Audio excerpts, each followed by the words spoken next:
Why Buddhism says your mind is your worst enemy. Your mind knows exactly how to trap you, and it's been doing it for years. It replays regrets from the past, stirs up worries about the future, and makes you doubt yourself in moments when you need clarity the most. It's like living with a voice that never stops talking. Yet somehow, we mistake that voice for who we are. But what if that voice isn't you? What if the mind, the thing you trust and follow every day, is actually your greatest enemy? That's why understanding your mind isn't just helpful, it's essential. Because until you see how it traps you, you'll keep fighting battles that were never really there. Chapter 1. The Mind, a Prison We Don't See. The mind is an extraordinary thing, yet for most people, it behaves less like a trusted guide and more like a restless prisoner. It jumps from thought to thought, stirring memories, doubts, and endless chatter. We assume we're in control, yet beneath the surface, countless thoughts shape our emotions, decisions, and actions without us realizing it. The Buddha once described the mind as a fish thrown from water onto dry land, thrashing, trembling, and gasping for stability. One moment it clings to regrets, the next it spins stories about the future. Even in quiet moments, it rarely rests. The mind is never still for long, always moving, always restless, as if it's running from something it can't escape. Imagine waking up in the morning. Before you've even opened your eyes, your mind is already racing. It drags you back to something foolish you said yesterday, a brief comment that no one else probably remembers. Yet your mind plays it on repeat, as if replaying it enough times will somehow fix it. Then your mind switches gears. Suddenly you're worrying about the day ahead. Will you meet that deadline? What if you say something embarrassing again? Before your feet have touched the floor, your mind has pulled you through a storm of anxieties, regrets, and imaginary scenarios. This noise doesn't just steal your peace, it warps your reality. Two people can experience the same situation, yet feel entirely different about it. Not because of what happened, but because of what their minds told them about it. The mind doesn't merely reflect reality. It shapes and distorts it. What's most surprising is how much of this happens without us noticing. Research shows that most of our thoughts arise automatically. Patterns we formed years ago, shaped by fear, insecurity, or past experiences, still color the way we think today. We might believe we're thinking clearly, but much of what we see is filtered through layers of mental habits we've never questioned. Once, the Buddha asked his disciple Ananda, "Where is your mind?" Ananda paused, unsure. First, he pointed to his head, then to his chest. The Buddha smiled and said, "The mind is not here, nor there. It flickers like a flame." He wasn't speaking in riddles. He was pointing out that the mind is never still. It moves, shifts, and changes, always just out of reach. And yet, most of us live as though we can catch it, as though we can think our way out of suffering. That's why awareness is so powerful. The moment you begin to watch your mind, without trying to change or control it, something shifts. You start to see that you are not your thoughts. You are the one who notices them. It's like watching clouds drift across the sky. Some are dark and heavy, others are light and fleeting. But none of them stay for long. Thoughts are the same. They come and go, but they are not you. The problem is, we often forget this. Instead of letting thoughts pass, we grab hold of them. We cling to old memories. We replay painful conversations. We build entire stories in our heads. And without meaning to, we trap ourselves inside those stories. Imagine a bird trapped inside a cage woven from its own feathers.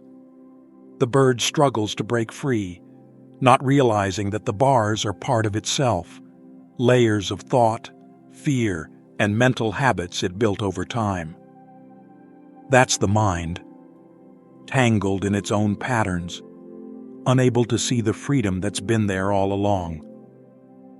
But the moment you begin to notice those patterns, something remarkable happens. The cage starts to loosen. The mind's grip weakens. And in that quiet space behind all the noise, you begin to glimpse something far greater. A calm presence that was never disturbed, no matter how restless your mind became. This is the heart of the Buddha's teaching. Not to silence the mind, but to understand it. Because once you understand how the mind works, it loses its power to control you. And in that understanding, true freedom begins.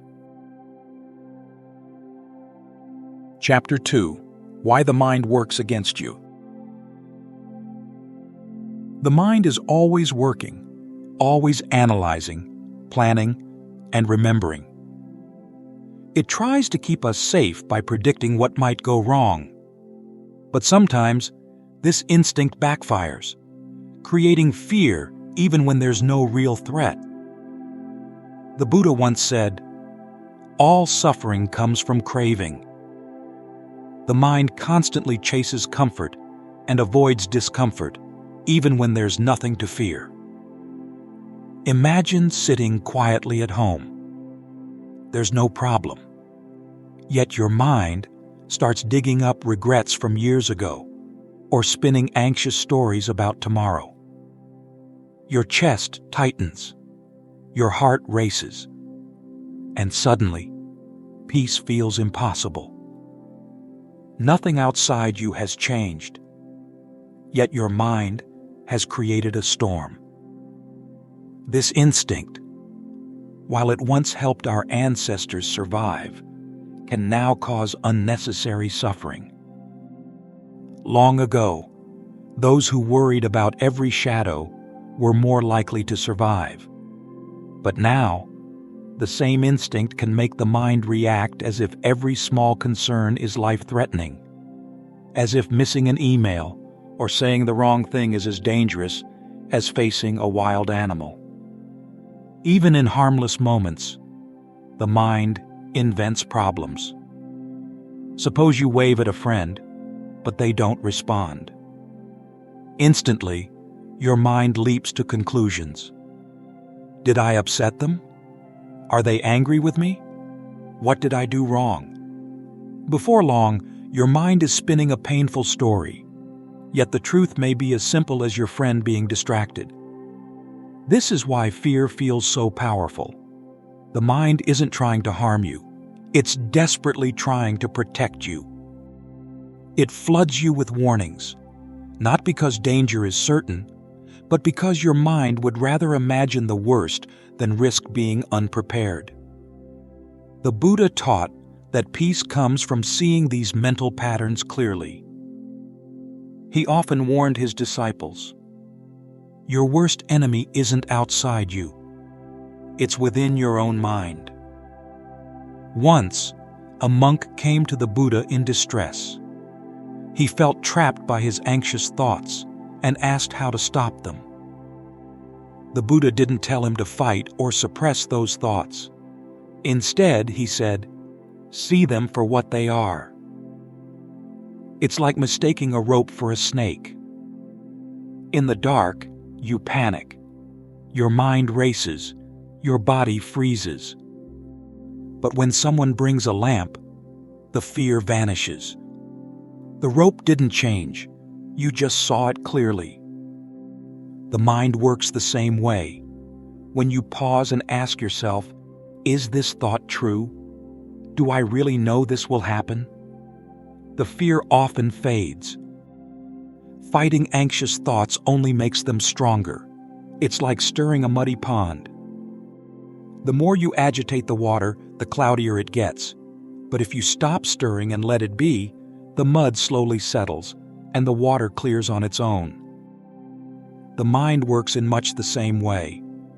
When you stop battling your thoughts, when you simply notice them and let them pass, their power fades. In that quiet space, you'll find something surprising. A calm that was always there, hidden beneath the noise.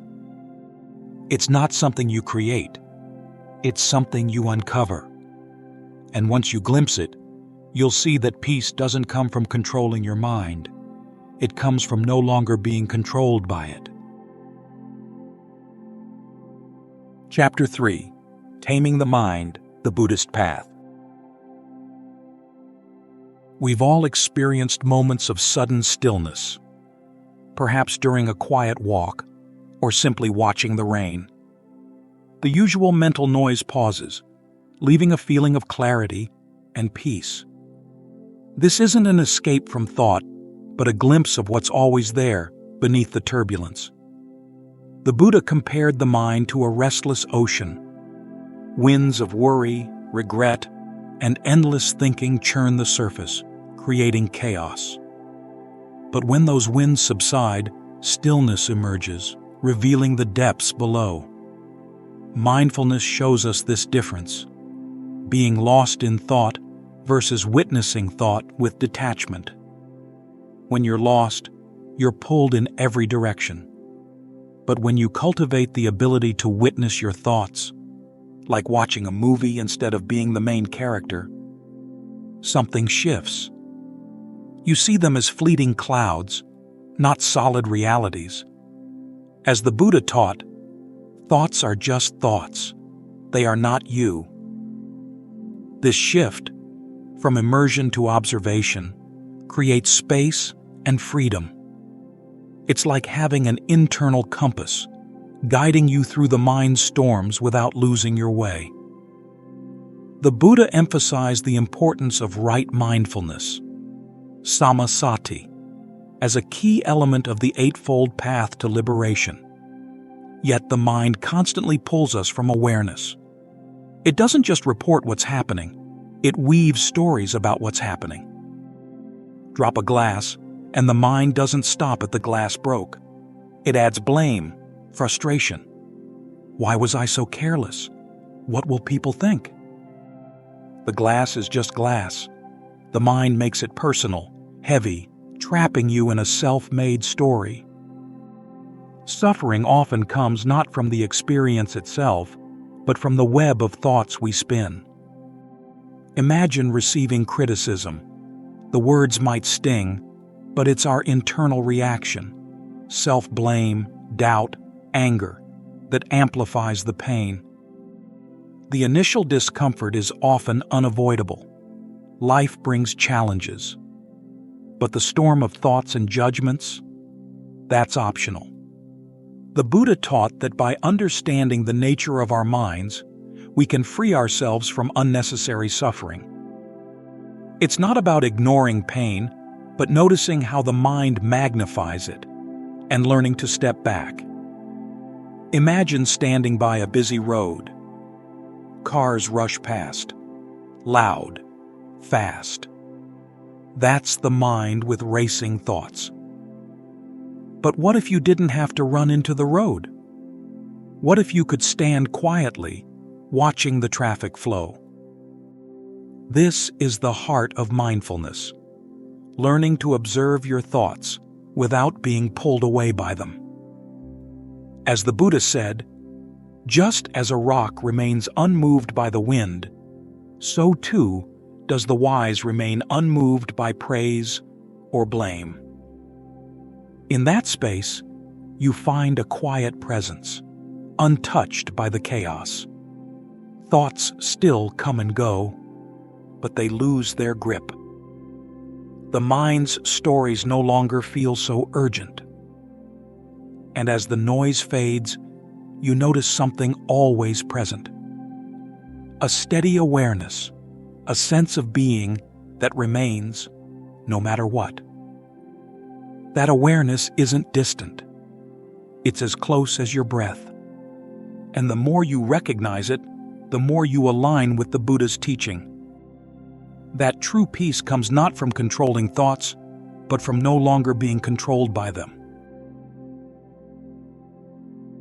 Chapter 4. Mastering the Mind, Finding Freedom. There's a quiet strength in releasing attachments, a kind of courage that often goes unnoticed. We tend to think of strength as holding on, to opinions, to pride, to the need to be right. But the Buddha taught that true strength lies in relinquishing what no longer serves us. One day, a man came to the Buddha full of anger. He insulted the Buddha, trying to provoke him. But the Buddha remained calm. When the man demanded an explanation, the Buddha asked, "If someone offers you a gift, but you refuse to accept it, to whom does the gift belong?" The man answered, "To the one who offered it." The Buddha smiled and said, "Then I do not accept your anger, and it remains with you." This illustrates the power of non-attachment, not through force, but through understanding. Much of our suffering comes from clinging to past regrets, future worries, or the idea of who we think we are. The Buddha described this as grasping a burning coal. The tighter you hold it, the more you suffer. But even when we know this, releasing our grip isn't always easy. The mind clings because it believes holding on gives us control, a sense of certainty in an uncertain world. But the Buddha warned that this is an illusion. He once said, "Just as a clenched fist cannot receive water, a mind that clings cannot know peace." Consider how we struggle with thoughts of the past. Perhaps you've replayed a mistake over and over, the mind believing that endless analysis can somehow undo what's already happened.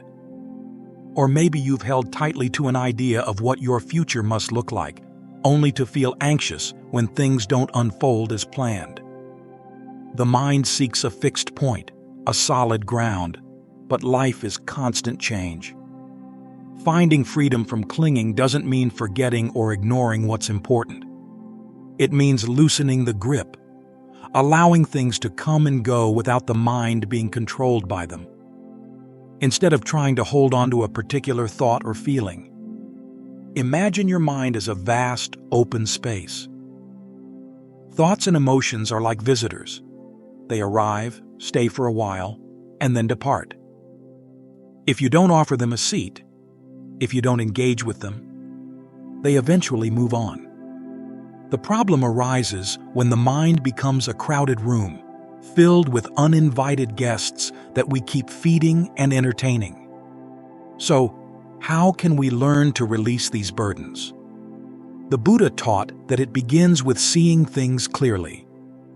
He called this yatha bhutanyana dasana, a Pali term that means seeing reality as it truly is, without the distortions of our desires, fears, and preconceived notions.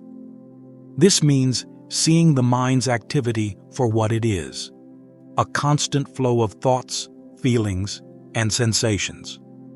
It's not about stopping the flow, but about changing our relationship to it. This simple practice, observing the mind's activity without judgment, can be incorporated into daily life through short periods of meditation, mindful breathing, or simply pausing to notice your thoughts throughout the day. This isn't detachment in the sense of cold indifference. It's a quiet acceptance of what is, including the mind's tendencies. As the Buddha said, to let go is to be free. Relinquishing control isn't a one-time act. It's a practice, one that requires patience and kindness toward yourself. But each time you release what no longer serves you, you create space. Space for calm, for clarity, and for a peace that's no longer tied to things beyond your control. The Buddha taught in the Dhammapada, let go of the past, let go of the future, let go of the present. Crossing over to the farther shore of existence, with mind released everywhere, do not again undergo birth and death. But in opening the hand of the mind, you may find something greater, a mind that no longer wrestles with every thought, and a heart that knows the quiet strength of non-attachment.